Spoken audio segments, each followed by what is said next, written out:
Lucy and Tim's first morning together. Chenford appears to be doing well as well, primarily due to their improved communication. When she's not completely unpacked, their house doesn't feel like theirs, but Tim isn't pouting about it. Additionally, Lucy has Tim completely enthralled. It shouldn't have worked for her to come home, tell him she agreed that they needed to get rid of all the boxes, and then say she would watch over him while he did so. However, it did because he is currently completely enamored. If she had been able to fully explain her day and how this case caused her to revisit her pain, it would have been the only thing I would have enjoyed. However, if she isn't willing to talk about it, I guess I have to stick to what I said. She doesn't really owe it to anyone, not even Tim. A powerful case leaves Lucy revisiting trauma. When they make a strong argument that keeps you interested, those are some of the best episodes in this series. In The Rookie Season 8 Episode 3, a courageous young woman named Samantha and David Krumholtz's portrayal of evil as Ezra encountered a horrible ordeal. Seth was unexpectedly reintroduced during the hour, though perhaps that's not such a bad thing. The show's dark cases are some of its greatest parts, and this one was undoubtedly dark. It reminded me of something from Criminal Minds' early seasons, and I will always give my full attention to any series that has that kind of intensity.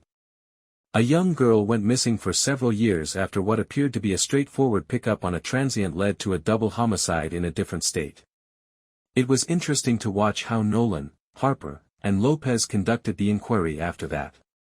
I adore it when they fully capitalize on Nolan's, shucks, non-intimidating charm. He is therefore among the greatest at disarming suspicion since, for the most part, nobody really anticipates it. He is affable, skilled at small conversation, and when he probes, it can come across as so sincere that people don't immediately realize he's attempting to trap them or obtain important information. Additionally, it's frequently too late when they do pick it up. Yes, the interrogation was a perfect illustration of why a lot of serial killers and some of the best villains in The Rookie have a strange affinity for Nolan. Ezra spent the remainder of the hour genuinely playing with them after it took him a minute to realize what was actually happening, and in ways that made your skin crawl, the evil he harbored surfaced.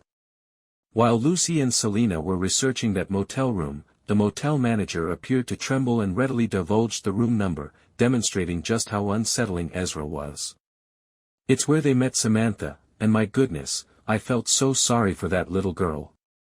It was a great way to touch on how Lucy has come a long way with her own traumas, but she still knows that fear very well. It's something she doesn't like to talk about, which is fair, but what I appreciated about this hour was how she spoke about it when it mattered most.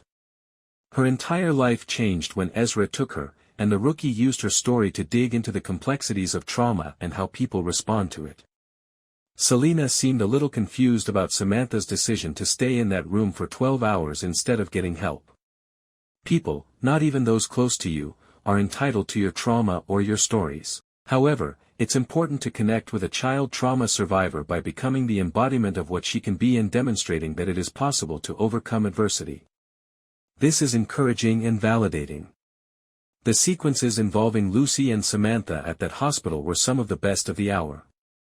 I recognize you. You are me. We'll be alright. The Rookie Season 8 Episode 3, Lucy Chen Saves Samantha.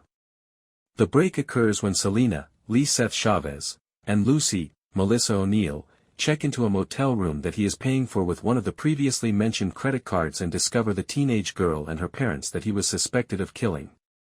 Even after Ezra left, Samantha stayed because she still believed her parents were still alive and he had threatened to kill them if she did. She discloses that he claimed she was his soulmate and had her refer to him as Amon, a Marquis of Hell who commanded 40 legions, including the police, as evidenced by unsettling drawings in the hotel room. Samantha is the one who lets them know that Ezra has a car and that he has taken another girl. Samantha had taken his statement that he was preparing for, to imply after he killed her. When Nolan mentions the motel to Ezra, he discovers that they have run his prints and are aware of it. At this point, David Krumholtz transforms from an innocent trespasser to a terrifying criminal who is prepared for the main course, and Angela, Nyla, and Wesley join them. Nolan and Tim, Eric Winter, travel to the recreation center where Ezra was and discover car keys, blood, and his next victim's ID, Julie, while the detectives take over the questioning. Ezra, on the other hand, affirms that he intended to kill Samantha that day. Knowing that he will never receive a lighter sentence, he will only provide Julie's location if he may bid Samantha farewell. They decline, but he presses them to inform her that Julie is close to the red place. When Samantha hears Lucy and Selena say that, she becomes alarmed, locks the door to her hospital room, and stabs herself with a needle. After telling her that the police were working with him, Ezra managed to accomplish the very thing they didn't want him to. He re-traumatized her by making her listen to them speak in his own tongue.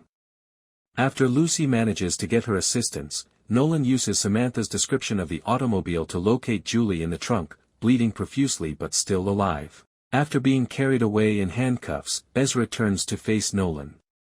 Lucy's personal pain is also brought up by this case, first when Selena remarks that they have never discussed it, particularly in light of her sister's situation, and then when the sergeant speaks to Samantha near the end of the episode. Lucy believes it's easier said than done, but the first step to healing is to stop blaming herself. She describes how, during her rookie year, she went on a date with a man who abducted her. The details are a lot, she says, and she felt she was going to die, and she probably would have in 5 more minutes. She spent months obsessing over her time with him before to his drug use and how she ought to have responded. Eventually, she began to concentrate on what she did rather than what she didn't. She managed to live. Samantha made it out alive.